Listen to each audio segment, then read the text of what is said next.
ಅಭಿವೃದ್ಧಿ ಮತ್ತು ಸಾರ್ವಜನಿಕರ ಹಿತವನ್ನು ಕಾಪಾಡೋದ್ರಲ್ಲಿ ಸೋಲಿದೆ.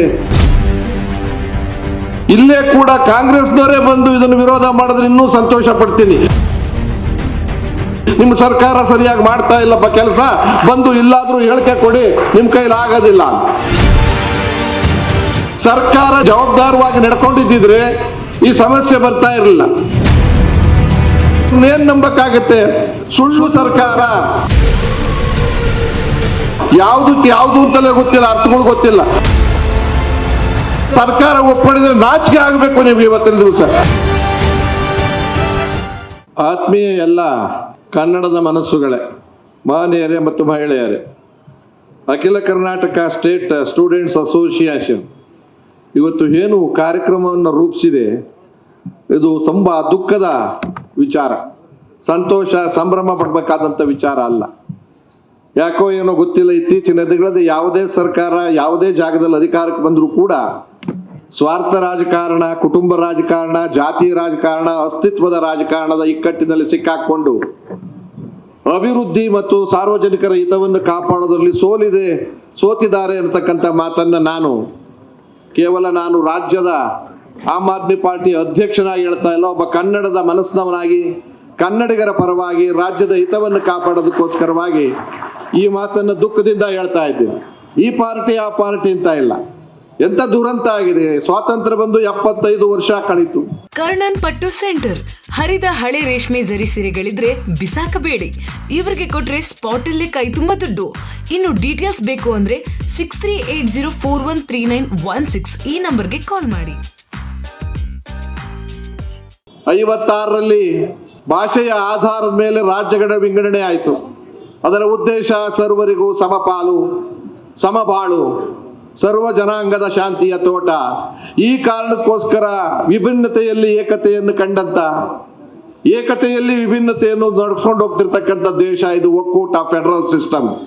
ಹಾಗಾಗಿ ಮೊದಲನೇದಾಗಿ ನಾನು ಮುಖ್ಯಮಂತ್ರಿ ಚಂದ್ರು ಒಬ್ಬ ನಿಮ್ಮ ಬ್ರದರ್ ಆಗಿ ಹೇಳ್ತಾ ಇದ್ದೀನಿ, ಯಾವುದೇ ಭಾಷೆಯ ವಿರೋಧಿಗಳು ನಾವು ಯಾರೂ ಅಲ್ಲ. ಸರ್ಕಾರಕ್ಕೆ ಹೇಳ್ತಾ ಇದ್ದೀನಿ, ಸಾರ್ವಜನಿಕರು ಹೇಳ್ತಾ ಇದ್ದೀನಿ.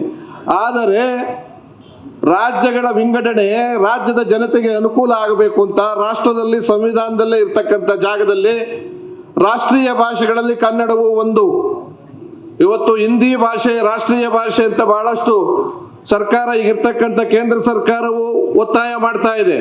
ಯಾವುದೇ ಕಾರಣಕ್ಕೂ ಇವತ್ತು ಹೇಳ್ತಾ ಇದ್ದೀವಿ, ಹಿಂದಿ ರಾಷ್ಟ್ರೀಯ ಭಾಷೆ ಆಗೋದಕ್ಕೆ ಸಾಧ್ಯ ಇಲ್ಲ. ರಾಷ್ಟ್ರೀಯ ಭಾಷೆಗಳಲ್ಲಿ ಒಂದು, ಹಾಗೆ ಬೇಕಾದಷ್ಟು ಭಾಷೆಗಳು ಈ ರಾಷ್ಟ್ರೀಯ ಭಾಷೆಗಳು, ಕನ್ನಡವೂ ಸೇರಿ ರಾಷ್ಟ್ರೀಯ ಭಾಷೆಗಳೇ. ಹಾಗಾಗಿ ಮೊದಲನೇದಾಗಿ ಏಕ ವ್ಯಕ್ತಿ, ಏಕ ದೇಶ, ಏಕ ಧರ್ಮ, ಏಕ ಜಾತಿ, ಈ ಯಾವುದೇ ಕಾರಣಕ್ಕೂ ನಾವು ಉಲ್ಲಂಘನೆಯನ್ನು ಮಾಡ್ತೀವಿ, ಒಪ್ಪೋದಕ್ಕೆ ಸಾಧ್ಯ ಇಲ್ಲ. ಬಂಧುಗಳೇ, ಇಲ್ಲಿ ನಾನು ಹೆಸರಿಸಬೇಕಾಗಿರೋದು ಕಾಂತಕುಮಾರ್ ಅವರು ಅಧ್ಯಕ್ಷರಾಗಿ, ಶ್ರೀಶ್ ರವರು, ಸಂಜಯ್ ಕುಮಾರ್ ರವರು, ಸಂತೋಷ್ ಮರೂರ್ ರವರು ತುಂಬಾ ಸಂಘಟನೆಯನ್ನ ಪ್ರತ್ಯಕ್ಷವಾಗಿ ಪರೋಕ್ಷವಾಗಿ ಇದಕ್ಕೆ ಕೈ ಜೋಡಿಸತಕ್ಕಂಥ ಎಲ್ಲರಿಗೂ ವಂದಿಸ್ತಾ ಇದ್ದೀನಿ. ನಾವು ಪಕ್ಷ ಭೇದ ಮರೆತು ಈ ಒಂದು ಹೋರಾಟಕ್ಕೆ ಬೆಂಬಲವನ್ನು ಕೊಡಬೇಕು ಅಂತ ತೀರ್ಮಾನ ಮಾಡಿ ರಾಷ್ಟ್ರೀಯ ನಾಯಕರ ಜೊತೆ ನಾನು ಮಾತಾಡಿಕೊಂಡು, ಇಂಥದ್ದು ಯಾವುದೇ ಅನ್ಯಾಯ ಆದರೂ ಕೂಡ ಯಾವುದೇ ಪಕ್ಷದವರು, ಇಲ್ಲೇ ಕೂಡ ಕಾಂಗ್ರೆಸ್ನವರೇ ಬಂದು ಇದನ್ನು ವಿರೋಧ ಮಾಡಿದ್ರೆ ಇನ್ನೂ ಸಂತೋಷ ಪಡ್ತೀನಿ. ನಿಮ್ಮ ಸರ್ಕಾರ ಸರಿಯಾಗಿ ಮಾಡ್ತಾ ಇಲ್ಲಪ್ಪ ಕೆಲಸ, ಬಂದು ಇಲ್ಲಾದ್ರೂ ಹೇಳಿಕೆ ಕೊಡಿ, ನಿಮ್ಮ ಕೈಲಿ ಆಗೋದಿಲ್ಲ.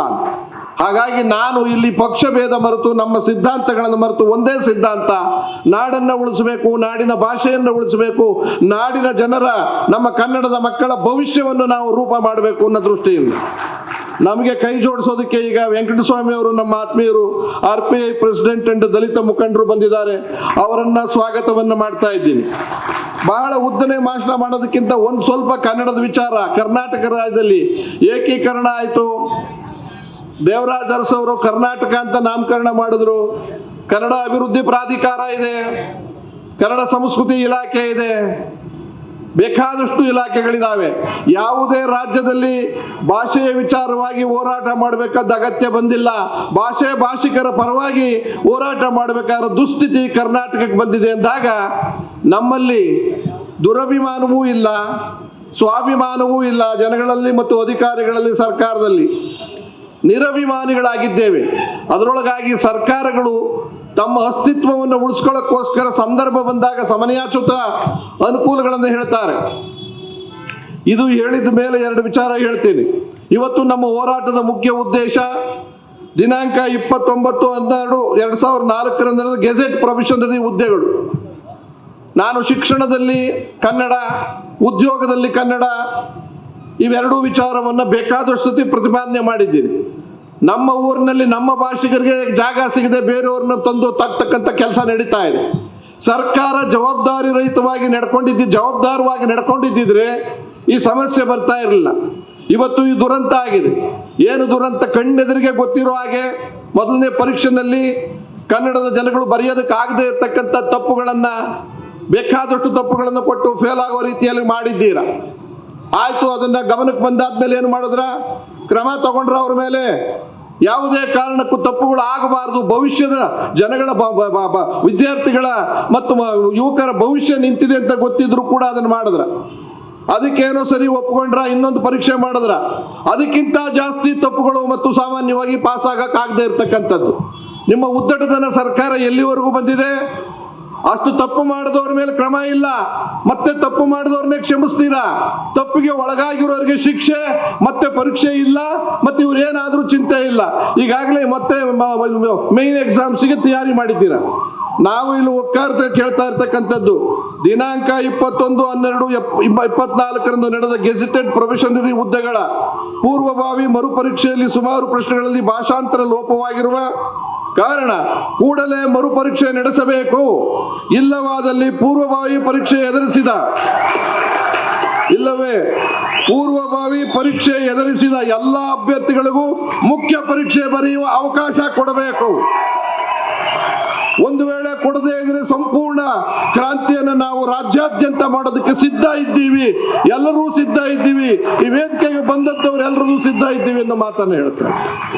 ಬಹಳ ಮುಖ್ಯವಾಗಿ ಎಷ್ಟು ದುರಂತ ಅಂದ್ರೆ ನಿಮ್ಗೆ ಹೇಳ್ತೀನಿ. ವೆಂಕಟಸ್ವಾಮಿ ಅವರೇ, ಲೋಹಿತ್ ಅವರೇ, ನಮ್ಮ ಕಾಂತಕುಮಾರ್ ಅವರೇ, ಉದ್ಯೋಗ ನೀತಿ ತಂದ್ರು, ಕಾಯ್ದೆ ತಂದ್ರು. ಕನ್ನಡಿಗರಿಗೆ ಉದ್ಯೋಗ 80% ಮೇಲೆ 60% ಮೇಲೆ ಕೆಲವರಿಗೆ ಈ ಥರದೆಲ್ಲ ತಂದಾದ್ಮೇಲೆ ಈ ಸರ್ಕಾರ ಅಷ್ಟು ಪ್ರೀತಿಯಿಂದ ಕನ್ನಡದ ಬಗ್ಗೆ ಮಾತಾಡೋರು ಅದು ಸದನದಲ್ಲಿ ಮಂಡಿಸಿ ಒಪ್ಪಿಗೆ ಎಲ್ಲ ಆದ್ಮೇಲೂ ಕೂಡ ಅನುಷ್ಠಾನ ತರಕ್ಕೆ ಬೇರೆಯವರು ಒತ್ತಡ ಬಂತು. NRIನವರು, IT-BTನವ್ರದ್ದು, ಶ್ರೀಮಂತರದು ಅದನ್ನು ತಡೆ ಹಿಡ್ಕೊಂಡು ಕೂತಿದ್ದಾರೆ. ಕನ್ನಡಿಗರಿಗೆ ಉದ್ಯೋಗ ಕೊಡೋ ಒಪ್ಪಿರೋ ಆಕ್ಟನ್ನ ಅಂದ್ರೆ ಇವ್ರನ್ನೇನ್ ನಂಬಕ್ಕಾಗತ್ತೆ?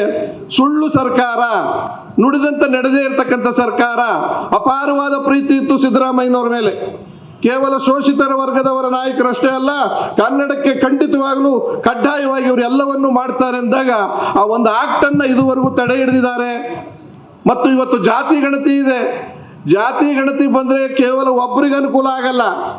ಯಾರು ಆರ್ಥಿಕವಾಗಿ, ಸಾಮಾಜಿಕವಾಗಿ, ಶೈಕ್ಷಣಿಕವಾಗಿ ಹಿಂದುಳಿದಿದ್ದಾರೋ ಎಲ್ಲ ಜಾತಿಯ ವರ್ಗಕ್ಕೂ ಅನುಕೂಲ ಆಗುತ್ತೆ. ಇವತ್ತು ದೇಶದಲ್ಲಿ ದುರಂತ ಆ ಜಾತಿ ಗಣತಿಯನ್ನು ತರದೇ ಇರೋದ್ರಿಂದಲೇ ಸಮಾನವಾದ ಹಕ್ಕನ್ನು ಯಾರೂ ಪಡೆಯೋಕ್ಕಾಗಿಲ್ಲ ಇವತ್ತಿನ ದಿವಸ. ಅದನ್ನು ತನ್ನಿ ಅಂದ್ರೆ ಇವತ್ತು ತರ್ತೀವಿ ಅಂತ ಮಾತು ಕೊಟ್ಟಂತ ಮುಖ್ಯಮಂತ್ರಿಗಳು ಮುಂದೂಡಿದ್ದಾರೆ. ಯಾರ್ದೋ ಬಲಾಢ್ಯರಿಗೆ ಬಲಿಯಾಗಿ ಮುಂದೂಡಿದ್ದಾರೆ. ಅದನ್ನೂ ಸೇರಿಸ್ಕೊಂಡು ಹೋರಾಟ ಮಾಡ್ತೀವಿ.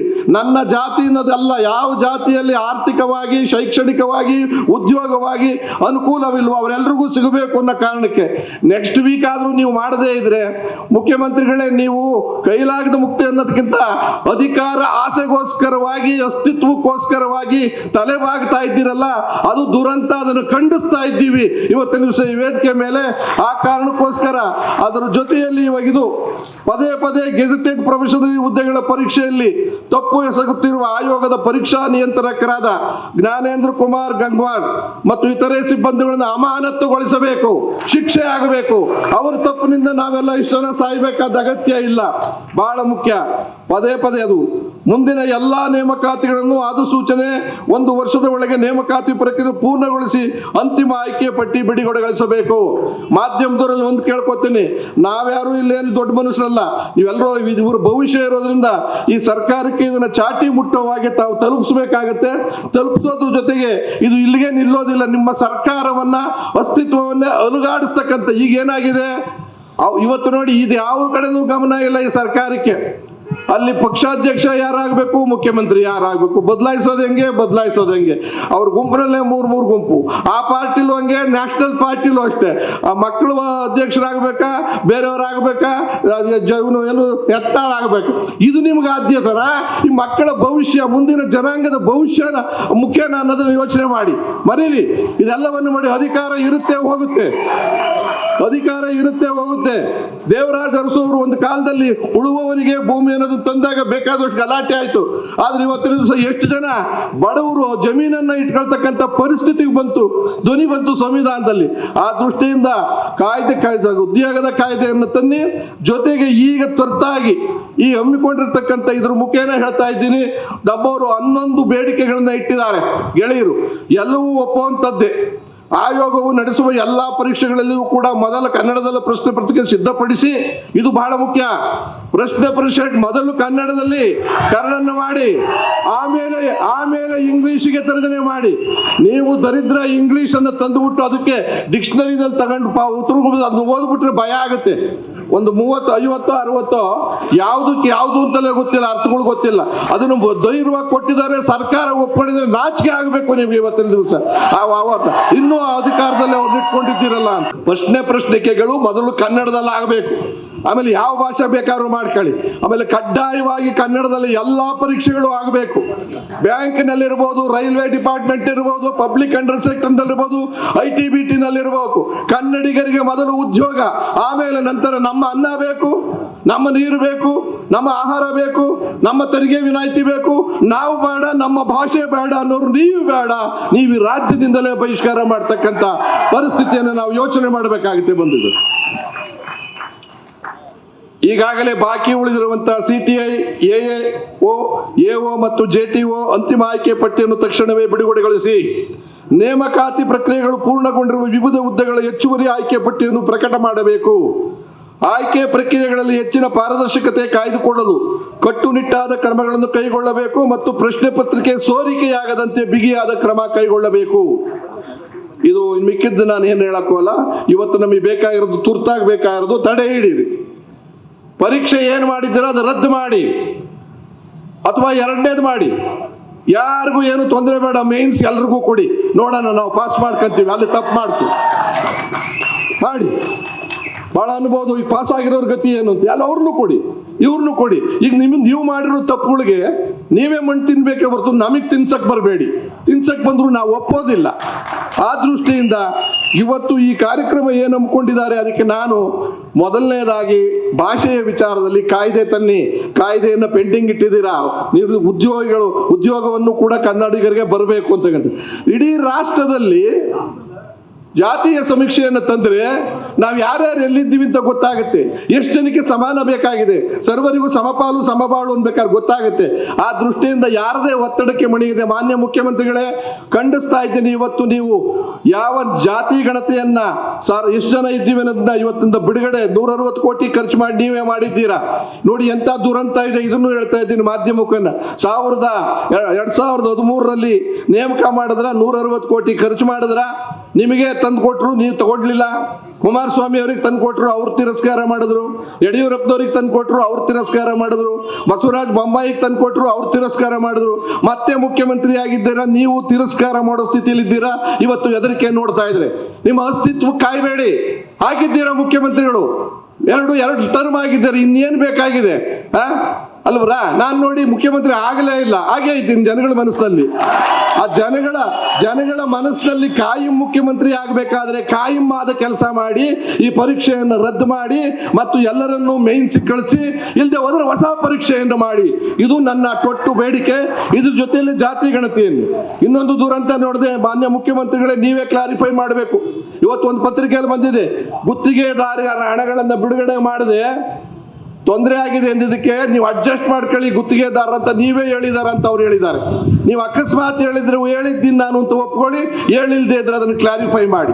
ಆ ಕಿಯೋನಿಕ್ಸ್ ವಿಚಾರದಲ್ಲಿ ಸಾಮೂಹಿಕ ಎಂಥದ್ದು ಸಾವಿಗೆ ಪರ್ಮಿಷನ್ ಕೊಡಿ ಅಂತ ಕೇಳ್ತಾ ಇದ್ದಾರೆ. ಅವರಿಗೆ 300 ಕೋಟಿ ಹಣ ಕೊಡದೇ ಇರೋದ್ರಿಂದ ಅವರು ಆತ್ಮಹತ್ಯೆ ಮಾಡ್ಕೋತೀವಿ ಅಂದ್ರೂ ನೀವು ಸುಮ್ಮನಿದ್ದೀರಾ ಅನ್ನೋತಿದ್ದೀರಾ, ಅದು ದುರಂತ. ಅವ್ರಿಗೂ ಏನಾದರೂ ಒಂದು ತೀರ್ಮಾನವನ್ನು ಮಾಡಿ ಅಂತ ಹೇಳಿ ಯಾರು ಈಗ ನಮ್ಮ ವೇದಿಕೆ ಮೇಲೆ ಬೆಂಬಲ ಕೊಡಕ್ಕೆ ಬಂದಿದ್ದಾರೋ ಆ ಎಲ್ಲ ಗೆಳೆಯರಿಗೂ ಒಂದು ಜೋರು ಚಪ್ಪಾಳೆಯೊಂದಿಗೆ ಕರತಾಡವನ್ನ ಮಾಡಬೇಕು ಅಂತ ಕೇಳ್ಕೊಂಡು, ಬಹಳ ಇನ್ನು ಉದ್ದನೆ ಭಾಷಣ ನಾನು ಮಾಡೋದಿಲ್ಲ. ಆಮ್ ಆದ್ಮಿ ಪಕ್ಷ ಅಂತ ಬಂದಿಲ್ಲ, ಒಬ್ಬ ಕನ್ನಡಿಗನಾಗಿ ನಾನು ಕೂಡ ಕನ್ನಡದ ಪರವಾಗಿ ನಾನು ಎಷ್ಟೋ ನಿಮಗೆ ಜ್ಞಾಪಕ ಇಲ್ಲಿ ಬೆಂಗಳೂರು ಯೂನಿವರ್ಸಿಟಿ ಕೆಲಸ ಮಾಡಬೇಕಾದ್ರೆ ಇಂಗ್ಲಿಷ್ ಪತ್ರಿಕೆಯನ್ನು ಪ್ರಮೋಷನ್ಗೆ ಕೊಟ್ಟರು. ಅವತ್ತೇ ವಿರೋಧ ಮಾಡಿ ನಾನು ಇಂಗ್ಲಿಷ್ ಪತ್ರಿಕೆಯಲ್ಲಿ ಬರೆಯಲ್ಲ ಕನ್ನಡದಲ್ಲಿ ಬರಿತೀನಿ, ಬರದೆ ಫೇಲ್ ಮಾಡಿದ್ರು, ಹೋರಾಟ ಮಾಡಿದೆ, ಆಮೇಲೆ ವ್ಯಾಲ್ಯೂ ಮಾಡದೆ ಪಾಸ್ ಮಾಡಿದ್ರು. ಅಂದ್ರೆ ಅವತ್ತಿನ ದಿವಸವೇ ಹೋರಾಟ ಈ ರೀತಿ ಮಾಡಿದ್ದೀನಿ. ಕನ್ನಡದಲ್ಲಿ ವ್ಯವಹಾರ ಮಾಡ್ಬೇಕಂತೆ, ಇಂಗ್ಲಿಷ್ನಲ್ಲಿ ಪ್ರಶ್ನೆ ಪತ್ರಿಕೆ ಅಂತೆ. ಹಾಗಾಗಿ ಈ ದುರಂತಕ್ಕೆ ಒಳಗಾದವರಿಗೆ ಮೊದಲನೇದಾಗ ಅಮಾನತ್ನಲ್ಲಿಡೋದು ಏನ್ ಶಿಕ್ಷೆ ಕೊಡ್ತೀರೋ ಕೊಡಿ. ಆಮೇಲೆ KPSC ಸುಧಾರಿಸಿ, ಯಾಕೆಂದ್ರೆ ಲಕ್ಷಾಂತರ ಜನರ ಬದುಕಿನ ಭವಿಷ್ಯ ಇದೆ. ಈ ಕರಪ್ಷನ್ ಮಾಡತಕ್ಕಂಥವ್ರು, ತಪ್ಪು ಮಾಡ್ತಕ್ಕಂಥವ್ರು, ಅವ್ರು ಏನ್ ತಪ್ಪು ಮಾಡಿದ್ರು ಸಹಿಸಿ ನಮಗೆ ತಪ್ಪಿಗೆ ಶಿಕ್ಷೆ ಕೊಡ್ತಕ್ಕಂಥದ್ದನ್ನ ತಪ್ಪಿಸ್ಬೇಕು ಅಂತ ಹೇಳಿ ಕ್ಷಮೆ ಇರಲಿ ಆರ್ಗನೈಸರ್ಸ್ಗೆ. ಸಂಜೆವರೆಗೂ ನಿಮ್ ಜೊತೆಯಲ್ಲಿ ಹೋರಾಟದಲ್ಲಿ ಭಾಗಿಯಾಗಬೇಕು ನಾನು ನನ್ನ ತಂಡ ಅನ್ಕೊಂಡಿದ್ದೆ.